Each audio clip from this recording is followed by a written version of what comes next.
Welcome into TNT TwiniCast. We appreciate you guys checking out one of our videos. Do us a solid, like, subscribe, and hit us with a comment down below. It's the best way for us to grow our channel. We appreciate you guys so much, and go Knowles.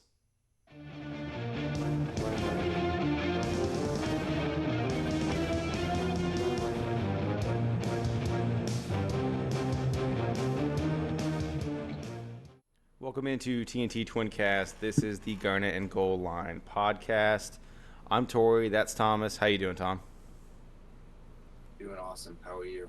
Pretty good, man. Pretty good. We're going to get into week one recap. We're going to start off with the Colorado win over TCU. Coach Prime got it done. Thomas, what are your thoughts?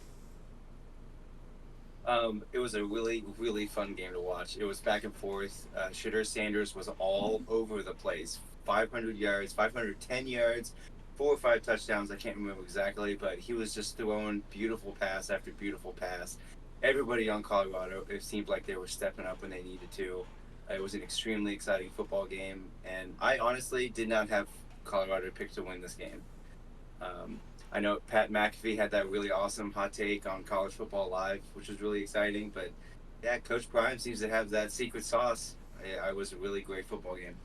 Yeah, my thought of how that game was and kind of how it was going to go was, is TCU gonna let them stay in this game? And I caught up with the game. I caught up with the score as the game was going on. I didn't watch the game, but I saw the score. And man, it was like TCU just kind of wouldn't put them away. But Colorado was earning all of their points. I think as we go into week 2 and 3 and 4, and so on, if Colorado wants to continue this streak, they're really going to have to continue to score. And I think that they're going to be able to do just that. I think if you put Colorado against USC, of course I think USC is going to win because I think they've got, Right. for all the better team, of course. But I think that, the final score to that game would be like 65-42 or something. It's going to be a really high scoring game because I think Colorado could put up a lot of points. But yeah, Coach Prime had him ready to go. And coming from Florida State fans, it's like the expectation is that we like don't want him to succeed. Someone asked me at work the other day, when is he going to become the head coach at Florida State? And I don't think that's a thing, really, to be honest with you. I just don't think that that's Not something that why, Florida State's interested in doing. right? Not while Mike Norvell is doing what he's doing at Florida State, Exactly, right. for sure. I would say, candidly, as a passionate Florida State fan, I think the only area that would be concerning is, if he does, break off 10 wins this year, we might be fighting over the same recruits. That's That's true. probably my only. Because that's probably really my only take on his success. I want him to succeed, but I also don't want to fight over recruits. Yeah, and I don't. What I don't want, and you kind of were transparent, and I'm going to go ahead and do the same. What I wouldn't want to see is I wouldn't want to see him coach a Power Five team in the state of Florida. Don't put him in Gainesville or Miami. I just don't think that would be great for Florida State. It would be a challenge, and I think that right now we have the head coach and the staff to step up to that challenge. But I definitely wouldn't be all that comfortable with him being at one of those two schools. I'm much more comfortable with the coaches and staffs that those two programs have right now. But anyway, so yeah, Colorado gets the job done against TCU, 45-42. What a game! What a start! That's aside from the Florida State LSU game, that's probably my favorite game of the week. Moving on, we'll go to North Carolina over South Carolina. So I've got some opinions of this game, and I watched pretty much all of it. North Carolina won 31-17. North Carolina's got Drake May. Everybody knows that. But I think the thing about that game that I noticed that I appreciated and was kind of a theme throughout week one was North Carolina was a physical team. I mean, South Carolina, that's not a bad team.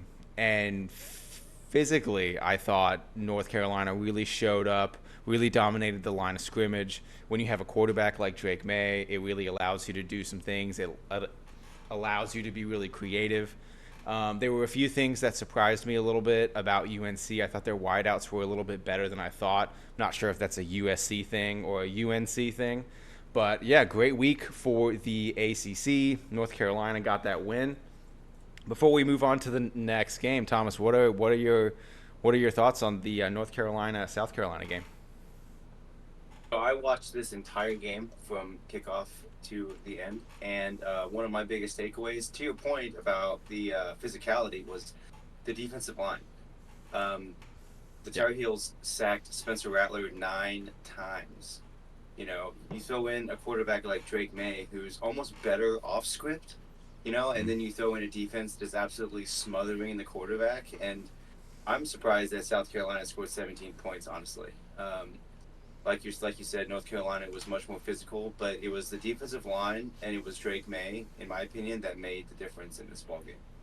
Yeah, and I like South Carolina quite a bit. I think Spencer Rattler is a good quarterback. He's going to continue to do well for USC, but um, yeah, one thing that I think needs to be highlighted as well for UNC is that they have a lot of injuries on the line of scrimmage, and they had more of those in the UNC game. They were coming into that game with a few starters out.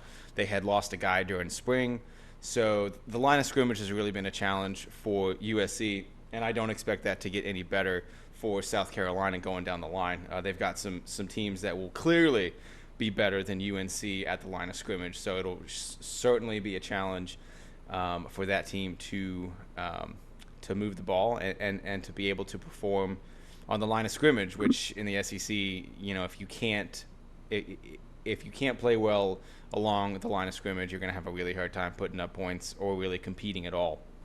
And the next game, I know a lot of us had our eyes on this game, Clemson and Duke. Man, what a game!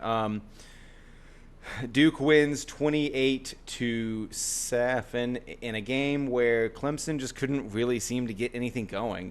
They had 2 turnovers inside the 5. You do that, you're not going to beat anybody. Clemson just kind of did everything they needed to do to keep Duke in this game. Clemson finishes the game with 400 yards, and 7 points. And I think if they were playing against some other teams, I think they would have punched that ball in. But just really bad luck for Clemson there. I didn't think that Klubnik really looked all that great. They weren't allowing him to throw the ball down the field. They weren't really allowing him to use his legs. Of course, Clemson has a great running back who's going to be really good, who's been good for his entire career. I forget his name, of course, but yeah. So that game was just wild. It went exactly the way that it needed to for Duke to win. And I remember we all kind of saw that game, and it was on a Monday. They were the only team playing. I didn't really think it would be close. I thought that from an offensive point of view, Clemson was going to kind of get into a groove. I thought that Klubnik was going to have a good game. And really none of those things panned out. Duke really dominated the line of scrimmage, which I thought was really bizarre. It almost looked like Duke had better athletes than Clemson, that just makes no sense. There's no way. Right. Yeah, I think there was a funny little sound bites during the game where they talked about the amount of blue chip players on Clemson versus blue chip players on Duke. Yeah. And it was like Clemson 52, Duke 2. Yeah. And I thought that was kind of like my original kind of take on this game. I thought it was going to be like a 45-17, 45-21, something like that. But Yep. I got to be honest with you, I definitely underestimated Riley Leonard. I might be able to say that he's like top 4 quarterbacks in the ACC. Daniel And Jones that 1, 2, 3 2.0. list, Daniel Jones 2.0, exactly. So to your point about Clemson seemingly making every mistake in the book, something is wrong in Clemson. Like something beyond the scheming or the players. Like maybe they're having, leadership issues or something's going on in there that's beyond the schemes. Yeah, well, you made a comment about the coaching. I think that the messaging from Sweeney has been just really bizarre. I mean, you go out and you get this hot shot OC who's putting up all these points and can do all these things, and you're in an interview and you say he was hired to come in and run Clemson's offense, not his. And I just think that's the epitome of like what Clemson's been dealing with for 3 to 4 years. Like whenever they didn't have a generational quarterback, you saw kind of the cracks and the challenges. They haven't had a 1,000-yard wide receiver in like 2 or 3 years, which, if you've watched that team the last few years, should not be a surprise. Really, everything on the offensive side of the ball runs through their running back, and they're going to need to get away from that.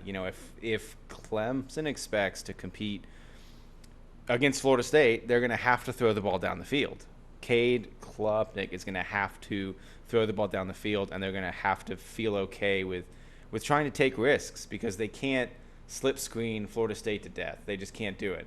Jaden Daniels couldn't throw the ball down the field against Florida State, and we saw how that went.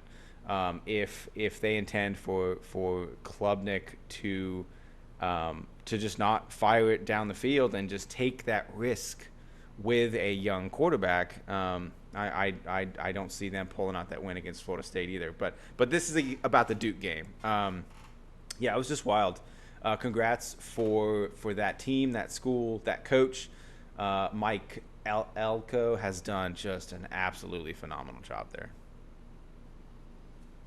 Yeah, absolutely. Jumping back to Clemson just really quick, Mm-hmm. it also really doesn't help them that Dabo Sweeney is such an obvious anti-NIL person. In this new age of college football, it's kind of like, Yep. step in or step out, Mm-hmm. and he kind of needs to find his way back in. Um, he's going to need to fall in line for that if he wants Clemson to stay relevant. Well, But moving on from that game, oh, sorry, what's up? Well, no. So I just wanted to make one more point about that staff. Transfer portal. Clemson lost 11 players to the portal last year and brought in one, which is a depth piece. The guy's not even, he's like Bear Bryant's grandson or whatever. So it's not even like a guy that they're trying to bring in to like make plays, right? It's Dabo's cousins, brothers, best friends, uncles, roommates, which is par for the course for him and what he's done the last few years. Anyway, so we can go ahead and move on. I just wanted to make that point because I think it's relevant. Yeah, so we're going to talk about Georgia and their new quarterback. They kind of struggled early. The final score was 48-7, but I watched the first half, and Georgia didn't look like Georgia. It was kind of weird. Yeah. Um, it was 17-0 at half, and they just didn't look as physically dominant as they usually do. Again, final score was 48-7, so it's a tale of two halves, not just one. And they managed to turn it on in the second half, but against superior talent, they're not going to be able to kind of diddle daddle, in the first half. They're going to need to be able to turn it on and turn it on quick. You know, Bama's not waiting. Well, the shame is with that team. They're not playing Bama this year unless they play them in the SEC title. They're not playing Yeah. Bama. They're not playing LSU. They're not really playing anybody with a pulse literally all year. So whoever, if they lose to anybody, it's going to be a shock. It's going to be a surprise. And it's going to be because, like you said, they struggle in the first half and just can't really get anything going. It's still a really, really talented team. I expect them to improve. But yeah, I mean, I saw the score at half and was a little bit surprised and was thinking that, if Carson Beck doesn't turn out to be what that staff thinks he's going to be, it's great for college ball in my opinion, because if you go through Georgia's schedule, and I know I'm still on this, but if you go through it line by line, you get more mad as you go down it, and we'll move on from that. But yeah, it's brutal. They don't play.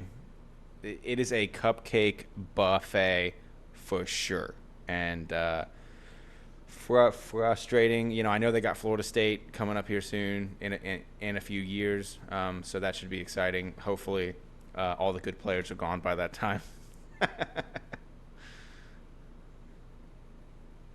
But yeah, so final score was 48-7 over I forget who they even played. Um, was it Middle Tennessee or something? I can't remember. It doesn't matter. It was 48-7. I Yeah. wouldn't worry about it. Anyway, right. um, so USC all the way in Southern California, they turned in a total behind whooping of Nevada, 66-14. Caleb, I mean, it's not, it's not like superior competition or talent, but whenever you put up 66 points against an FBS team, I feel like that speaks to efficiency. 100%. Yeah. And I think Caleb Williams is playing really special ball, and he's going to have to if this is going to be a USC team to get them into the college football playoff. Yeah, I think everybody is going to look at Caleb Williams and say, "Oh man, he's gonna score all these points and he's gonna lead them to a playoff berth and they're gonna win the title and all this stuff," which is exciting and that may turn out to be true. But they're not going to be able to stop anybody from scoring. We talked off air about the Colorado USC game that I think is coming up soon, and that could be like a 66-35 game, or like because I think on the line of scrimmage, USC just doesn't really have anybody that really moves that needle. We'll have to see. I'm sure they'll improve throughout the year, but it's going to be challenging for them to really put some of these teams away. If they can't stop them from scoring.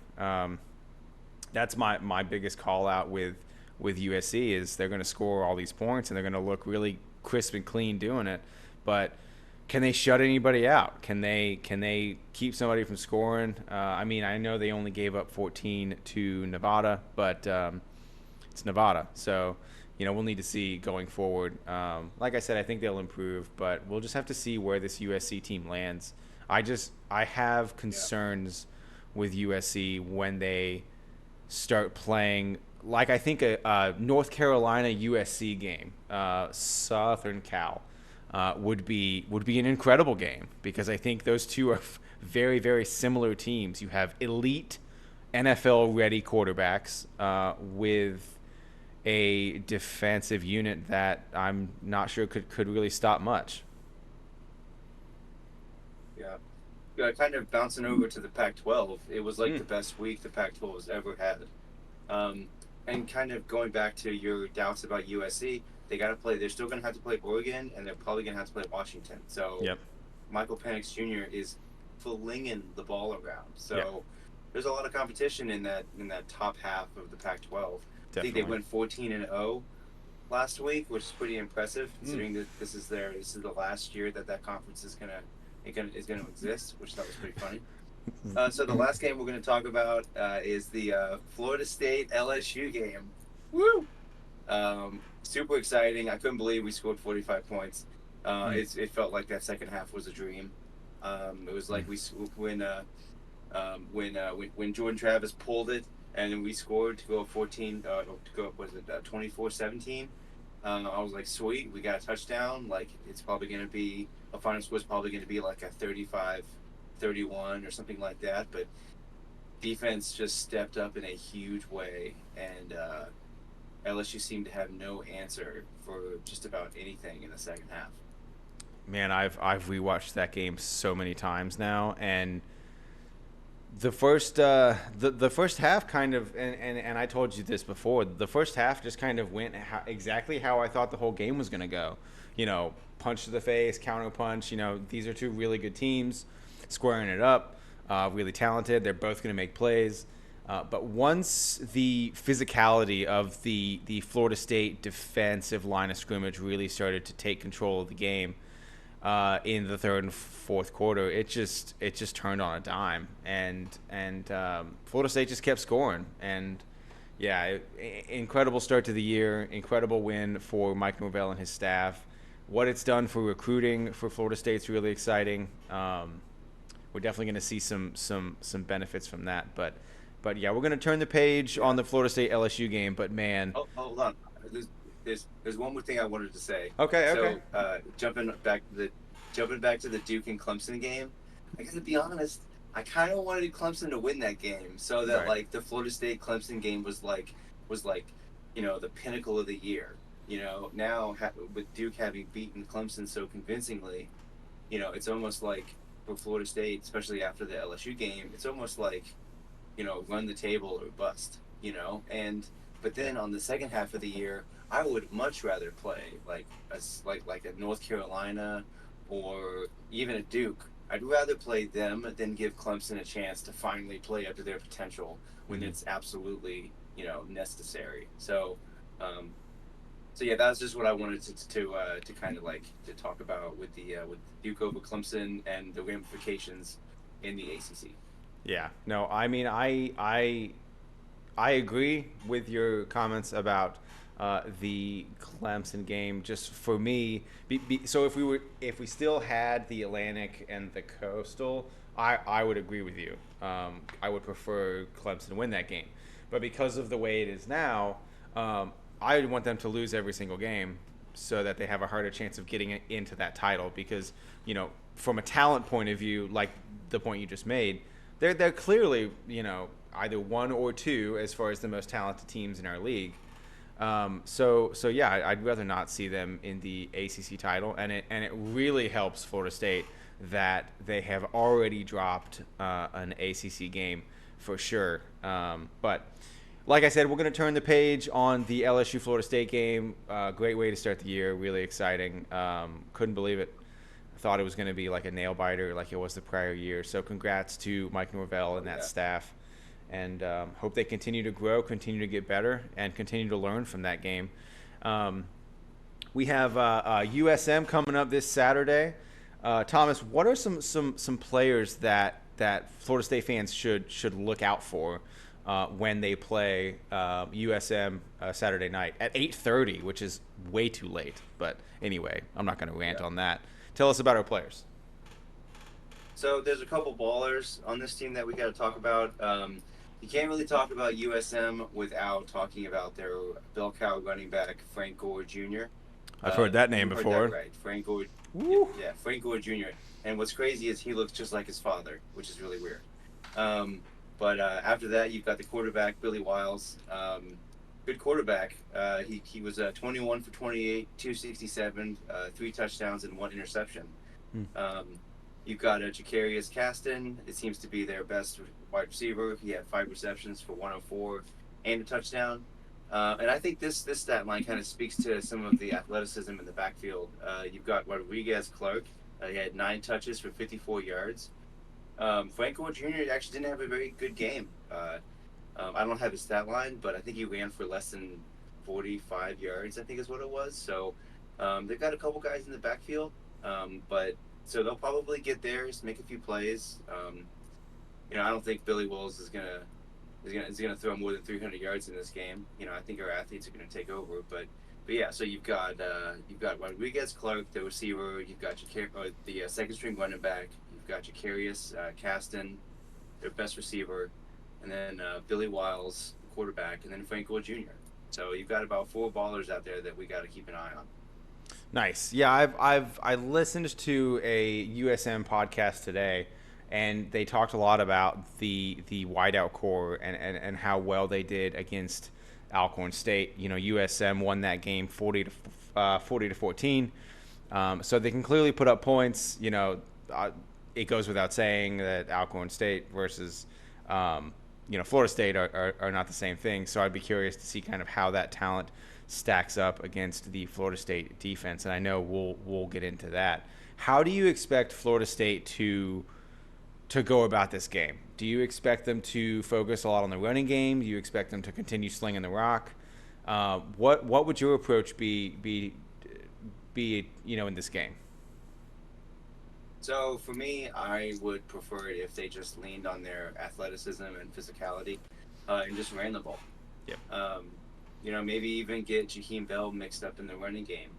But definitely, whether it's Toafili or Trey Benson, one of those guys is gonna go off. I would run the ball probably 30, 35 times in this game. I probably wouldn't ask a lot out of Jordan Travis, especially if it seems early that the running game is working in a big way. So this is the kind of game where you kind of tell Benson, you know, kind of relax and kind of let the plays come to you. Hmm. Last week he seemed like he was trying a little too hard. Um, and we know he's going to get his, and this could be the start of his season for the Seminoles. Yeah, I'm on the same page. I think Florida State needs to establish the running game in this game, and they just need to lean on that. I kind of like you said in the first quarter, if the running game is there, lean on it. We need to get Trey going. Like you said, he didn't look all that great in the LSU game. Going back and watching that game, there's one run that Trey cuts to the wrong hole, still ends up getting almost 15 yards. But when you watch the replay of that run, he cuts to the right and he's 45 yards and scores. And I think that feeding Trey the ball, he will continue to improve, and I think this game is a really great game for them to just really lean on the run. For sure, you're going to see play action pass. You're going to see them throwing the ball down the field, but as far as like how we get the bulk of our points, I foresee us really leaning on the running game for sure. And I think it's going to be Right. challenging Yeah. for USM to score a lot of points because I think that we're going to really make it hard for their quarterback to throw the ball down the field. Right. And do I think that we're going to have 300 yards of rushing? Maybe not. But I think Jordan Travis is still going to make plays. I think we need the running game to kind of put the game away and put it out of reach and kind of, I'm kind of hoping for this game to be over by halftime. Yeah. If all goes according to plan, that's kind of what I'm hoping for as far as points scored. And they might just throw it 45 times. And because, I mean, if they throw it 45 times, Right. it'll be over midway through quarter number two, just because of Yeah. how It'll be explosive 66-14. they can be through the air. Um, Right. but right. So, yeah, kind of getting into our predictions for this game. I expect Florida State to win. I actually expect USM to put up some points. I think that Florida State's going to put up way more, but I do think that USM will score probably somewhere in the realm of 21 or 24, which sounds insane, but I think that will be the case because quarters 3 and 4, you'll be running with a bunch of third and fourth stringers, getting them time on the field, competing, and I think because of that, we will give up some points, but I would rather those guys get on the field and get some experience. Yeah. Um, So my prediction of this game, I'm hoping for like a 52-10 or 52-14. We got to kind of keep the domination rolling. Mm-hmm. It looks good for the college football playoff committee, and it makes my weekends really great when the games are already over at halftime. Kind of like a Amen. 2013-esque vibe. Well, this game doesn't start until 8:30, so like, I would love for it to Yeah, be we're over gonna by need it to be 10. over. Yeah, I, Right. I don't want us to do our instant reactions at 2 a.m. in the morning. That's no fun. Yeah, I'm over here like, Yeah, right. exactly. Yeah. So for me, I'm actually gonna go like identical to the LSU score. I think it's gonna be like 45-17 with like 4 or 5 minutes left, and we're gonna give up a score to USM. So my prediction for the USM game is 45-21. 45-21. So Yeah, and I'll go. I'll have it. I'll have it written in stone. I'm going 52-17. 52-17. Cool. Cool. All right. Well, this has been a new edition of the Garnet and Goal Line podcast. We appreciate you guys stopping by. Have a great night and go Knowles.